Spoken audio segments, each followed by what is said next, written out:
ውድ ተመልካቾቻችን እንደምን ቆያችሁ? ሀገሬ ቴሌቪዥን ከኢትዮጵያ ሴቶች መጠለያ ጥምረት ጋር በጋራ በመሆን ወደ እናንተ የሚያደርሰው ስለሷ የተሰኘው ፕሮግራማችን ተጀምሯል። በዚህ ፕሮግራም እንግዲህ ባለፈውም እንደነገርናችሁ የተለያዩ ርዕሰ ጉዳዮችን እያነሳን ወደ እናንተ እያደረስን ቆይታ እናደርጋለን። ለዛሬ ወደ እናንተ የምናደርሰው መሰናዷችን ደግሞ በኢትዮጵያ ሴቶች መጠለያ ጥምረት አባል የሆኑ ድርጅቶች ምንድነው የሚሰሩት፣ ምን አይነት አገልግሎትስ ለተጠቃሚዎች ይሰጣሉ የሚለው ወደ እናንተ የምናደርስ ይሆናል። አብራችሁን ቆዩ። አጋር ኢትዮጵያ ላለፉት 21 ዓመት ሲሰራ የነበረ በተለይ ከስደት የሚመለሱ ሴቶች፣ አረጋውያን፣ ወጣቶች፣ ህፃናት ላይ ትኩረት አድርጎ ሲሰራ የቆየ አንጋፋ ድርጅት ነው። የተለያዩ የሙያ ክህሎት ስልጠናዎች፣ የኮሙኒኬሽን ስልጠና፣ የቢዝነስ ስልጠና፣ የተለዩ ስራ ሊይዙበት የሚፈልጉባቸውን የሙያ አይነቶች አስመረጠናቸው ሙያዊ ስልጠና እንሰጣቸዋለን። ከሰለጠኑ በኋላ ደግሞ ወደ ማህበረሰቡ እንቀላቅላለን። ወደ ማህበረሰቡ ለመቀላቀል መቀጠር የሚፈልጉትን የቀጣሪ ድርጅቶች እየፈላለን እናስቀጥራቸዋለን። መቀጠር ሳይሆን እኔ የራሴን ስራ ነው መስራት የምፈልገው የሚሉ ደግሞ የመነሻ የሚሆን ነገር እቃም ሊሆን ይችላል፣ ገንዘብም ሊሆን ይችላል፣ ድጋፍ አድርገንላቸው መንግስት ደግሞ ምቹ ሁኔታ እንዲፈጥርላቸው፣ የመስሪያ ቦታ እንዲፈጥርላቸው፣ የብድር አክሰስ እንዲፈጥርላቸው አድርገን ወደ ማህበረሰቡ እንቀላቅላለን።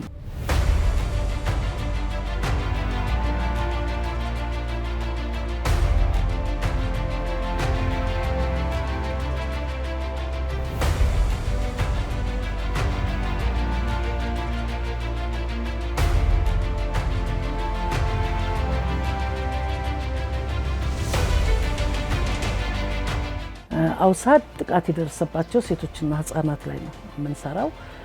እንግዲህ 19 ዓመት ሆነናል፣ ወደ 20 እየተገባደድን ነው። ከፖሊስ ከሴቶች ጉዳይ ከተለያየ መንግስታዊ አካላት እና ከኤንጂኦዎች የሚላኩትን ነው የምንቀበለው ወደኛ ጋር። ማንኛውም እድሜም ገደብ የለውም። እርጉዝም ልትሆን ትችላለች፣ አእምሮዋም በተለያየ አይነት ያሉትን በሙሉ ነው ሴቶች የምንቀበለው፣ ሴቶችና ህፃናትን። እነሱን ማገገምም አለ፣ አንድ እሱ ነው። ሌላው ካውንስሊንግ ምክር አገልግሎት መስጠት እና ህክምና ማሳከም ከሼልተሩ ሌላ ማለት ነው። ማረፉ መብላቱ ከሱ በተጨማሪ እንደገና እኛ ጋር ያሉ ደግሞ ሲመጡ ብዙዎቹ ወደኛ ጋር የሚመጡት ወይ ሙያ የላቸውም ወይ ትምህርት የላቸውም እና ሲወጡ ደግሞ በዛው መልክ እንዳይወጡ የሙያ ስልጠና እንሰጣለን። ከዛ በተጨማሪ ልጆቹ ከዚህ ሲወጡ ደግሞ ዳግም ጥቃት እንዳይደርስባቸው ራስን መከላከል የቴኳንዶ ሚኒ ቴኳንዶ ስልጠና እንሰጣለን። ለነሱም ለስታፉም ስልጠና አንድ ነገር ቢመጣብን ራሳችን እንዴት ነው የምንከላከለው የሚለውን የመከላከል ስልጠና እንሰጣለን።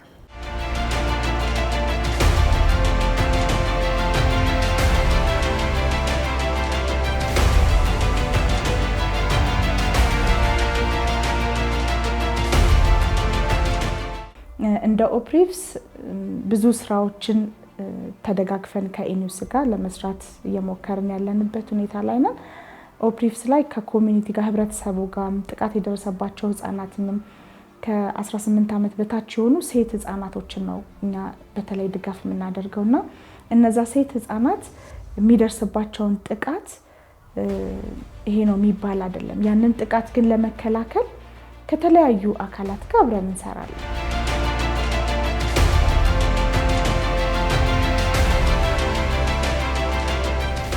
የኔትወርኩ ከተቋቋመ ጊዜ ጀምሮ በጋራ ስለምንሰራ በጋራ አብረን ልምድ ልውውጥ ሄደናል። ከኢትዮጵያ ውጭም ሄደናል። አውሳድም ሄዷል። ከዛ ብዙ ነገር ተምረን ነው የመጣን፣ ብዙ ነገር አውቀን መተናል።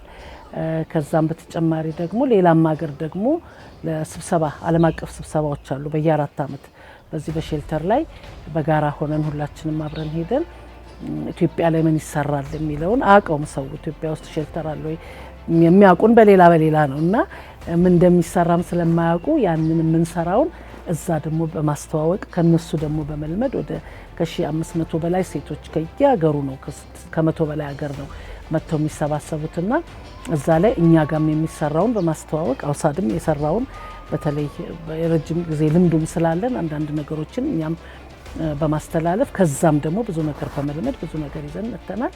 በቅርብም ደግሞ ኢኒውስ በራሱ ደግሞ ገንዘብ አፈላልጎ አግኝቶ ለሜምበሮች ለኛም ለአውሳድም ለሌሎች ሜምበሮችም ስልጠናዎችን ስታፎቻችንን የተለያየ አይነት ስልጠና በመስጠት በጣም እየሰራ ነው ያለው። አሁንም እየተሰጠ ነው፣ ሲሰጥም ነበርና ያ እየተሰራ ነው ያለው። ኢኒውስ የሴቶች መጠለያ ጥምረት ነው እና ጥምረቱ የሴቶች መጠለያዎች ስታንዳርድ የሆነ ሰርቪሶችን እንዲሰጡ ያደርጋል። የምንሰጣቸው ሰርቪሶችን አንደኛ ዩኒፎርም የሆነ ሰርቪሶችን እንዲሁም ስታንዳርዱን የጠበቀ ሰርቪስ እንድንሰጣቸው ልጆቻችን ምክንያቱም ጀንደር ቤዝ ቫዮለንስ ጋር ነው ብዙውን ከጥቃት ጋር የተገናኙ ስራዎችን ስለሆነ የምንሰራው እነዛ ጥቃት የደረሰባቸውን ልጆች ደግሞ በተለያየ አይነት መንገድ ነው ሰፖርት የሚደረጉት። ያንን ድጋፍ ግን ጉራማይሌ የሆነ ድጋፍ እንዳይሆን እንደ ኢትዮጵያ ውስጥ ያለውን የሼልተር ስታንዳርዶችን ዴቨሎፕ እያደረግን ቆይተናል። እነዛን የሼልተር ስታንዳርዶች ዴቨሎፕ ስናደርግ ሁሉም ሼልተሮች ተመሳሳይ ሰርቪስ ኳሊቲ የሆነ ሰርቪስ ሰጥተው እነዛ ጥቃት የደረሰባቸውን ልጆች ተደራሽ ተደርገው እንዲሁም ደግሞ ለጥቃት ተጋላጭ የሆኑትን ደግሞ ከመጠበቅም አንፃር እነሱ ላይ በደንብ በሰፊው አብረን ስንሰራ ቆይተናል። ያንን ስራ ደግሞ የሚያጠናክርልን ኢኒውስ እንደ ጥምረት 7 ድርጅቶች አሉ በኢኒውስ ስር ያቋቋሙትም 7ቱም ድርጅት ነው አንድ ላይ ይሄንን ኢኒሼቲቭ ወስዶ ያቋቋመው። 7ቱ ድርጅቶች የሚሰጡትን ድጋፍ ተመሳሳይ ዩኒፎርም ኳሊቲ ያለው ከዛ ደግሞ እነዛን ልጆች ፕሮቴክት ከማድረግም ከዛ ፍርድም ከማሰጠት ጥቃቱ ደርሶባት ራሴ ነኝ ጥፋተኛ ብላ ወደ ራሷ ሳይሆን ሰዎች ይከላከሉልኛል ልክ አይደለም እኔ ጋር የተደረገው የሚለውን ዲፌንድ ማድረግ እንድትችል አንድን ሴት በደንብ ድጋፍ እናደርጋለን። ምንድነው አንዱ ኤክስፔሪየንስ ለአንዱ ሼር እየተደራረግን ድጋፉን እያጠናከርን እየቀጠልን እንገኛለን። እንደ ቫይስ ቼርም ደግሞ እዛ ላይ ያሉትን ኢኒሼቲቮችን እየወሰድን ብዙ ስራዎችን እየሰራን እንገኛለን።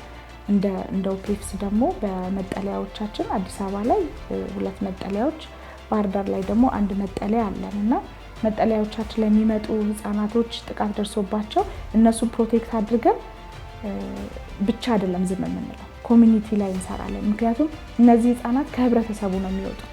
ህብረተሰቡ ላይ ካልሰራ ዘለቄታ ያለው መፍትሄ አናመጣ።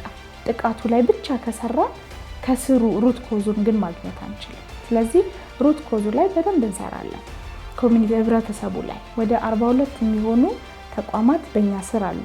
እኛ ሰፖርት እያደረግናቸው በስልጠናም በተለያዩ ድጋፍ እያደረግንላቸው ያሉ ሰርቫይቨርስ አሉ ላይክ እንደ እድሮች አሉ።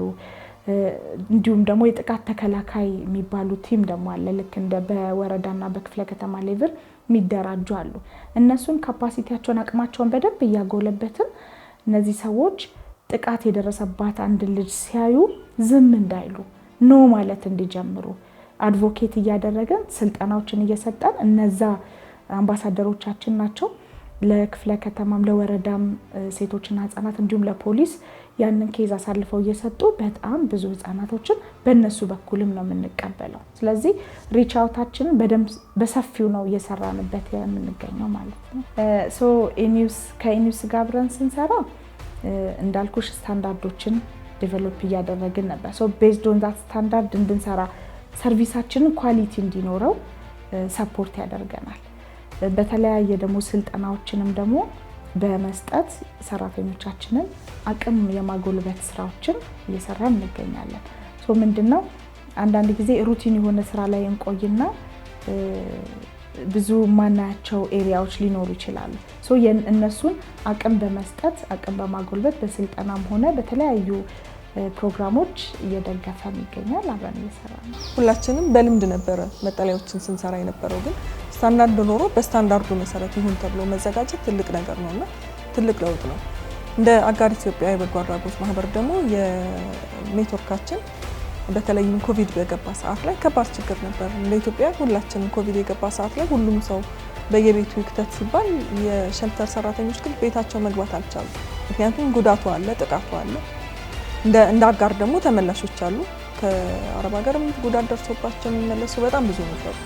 ስለዚህ መዝጋት አልቻለም። መዝጋት ባለመቻላችን አንድ መፍትሄ ያገኘነው ከዩኤን መንጋ ምንድነው የተወሰነ ለሰባታችን የሚሆን የኳራንቲን ሴንተር ሸልተር ከፍቶልን ከሸልተሩ ሪፈራል ወደ ሁላችንም መጠለያ እዛው ኮቪድ 14 ቀናቸውን ይቆዩና ኮቪድ ቴስት ተደርጎ ከጤና ሚኒስቴር ጋር ተነጋግረን ጤና ሚኒስቴር ኮንትሮል እያደረገው እዛው ኮቪድ ቴስት ይደረጉና 14 ቀን ነፃ መሆናቸው ሲታወቅ ወደ ሸልተራችን ሪፈር እየተደረገ ሪፈራል ሲስተሙን በጣም አጠናክረን የሰራነው ነው በኮቪድ ሰዓት ነውና የኮቪድ ሰዓት ላይ ዶነርም ቆሞ ነበር፣ የውጭ እርዳታዎች በብዛት ቆሞ ነበር።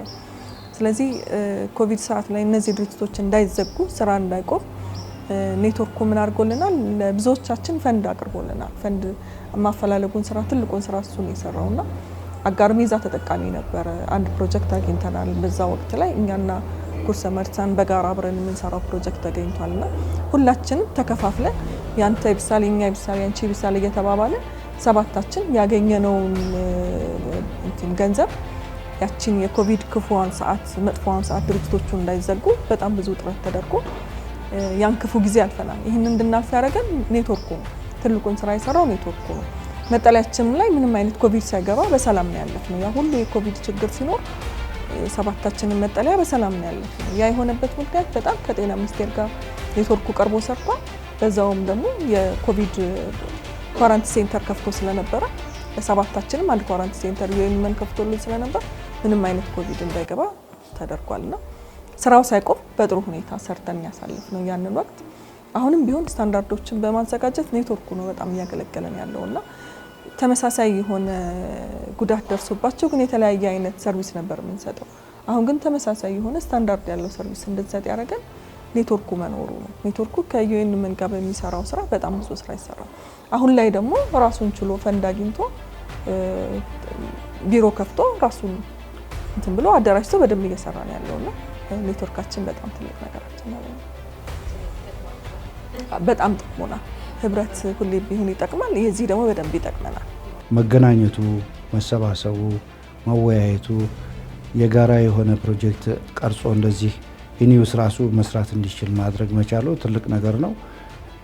ዋናውም ዓላማ ደከም ያሉትን ድርጅቶች አቅም ማጉልበትና አቅማቸው ከጎለበተ ደግሞ ብቃት ያለው አገልግሎት መስጠት እንዲችሉ ራሳቸውን ማስቻል ነው። ከዛ በተጨማሪ ቅድም እንደተናገርኩት የህብረት ድምፅ እንዲኖርና መንግስትም ትኩረት እንዲሰጥ ለጋሽ ድርጅቶችም እንዲሰሙን ማህበረሰቡም እኛ የምንሰራቸውን ስራዎች ሰምቶ ከጎናችን መቆም እንዲችል በተለይ እነዚህ መጠለያዎች የሚሰሩት የጥቃት የደረሰባቸውን ሴቶችና ልጃገረዶች በመንከባከብና መልሶ በማቋቋም ስራ ላይ የተጠመዱ ስለሆነ እነዚህ የማህበረሰቡ ክፍሎች ደግሞ ልዩ ትኩረት የሚያስፈልጋቸው ስለሆነ ያን ትኩረት ህብረተሰቡም መንግስትም ለጋሽ ድርጅቶችም ሰጥተው መንቀሳቀስ እንዲችሉ ለማስቻል ትልቅ እድል። ውድ ተመልካቾቻችን ለዛሬ እንግዲህ 3 ተቋማት የሚሰጡትን አገልግሎቶች ወደ እናንተ አድርሰናቸዋል። በቀጣይ ደግሞ ሌሎች ድርጅቶች ደግሞ የሚሰጡትን አገልግሎት ወደ እናንተ የምናደርስ ይሆናል። እነዚህ ድርጅቶች በፕሮግራሙም እንደተመለከታችኋቸው የተለያዩ ሰዎች ጾታዊ ጥቃት ደርሶባቸው በተለያዩ መንገዶች ከፖሊስም ይሆናል ከፖሊስ ጣቢያ እንዲሁም ደግሞ ከአረብ ሀገር የሚመለሱ ተመላሾችን በማጣመር የሚሰሩ ናቸው። ጾታዊ ጥቃት ደርሶባቸው ወደ እነዚህ ተቋማት የሚገቡ ሁሉም ዜጎቻችን እንግዲህ ራሳቸውን እንዲችሉ ራሳቸውን እንዲያበቁ ጠቃሚ ዜጋ እንዲሆኑ እየሰሩ የሚገኙ ድርጅቶች ናቸው። በቀጣይ ደግሞ ሌሎች ድርጅቶች ምን አይነት ስራዎችን ይሰራሉ፣ እንዴትስ እነሱን ማግኘት ይቻላል የሚሉ ጉዳዮችን ወደ እናንተ ይዘን እንመጣለን። እስከ ሳምንት፣ መልካም ሳምንት።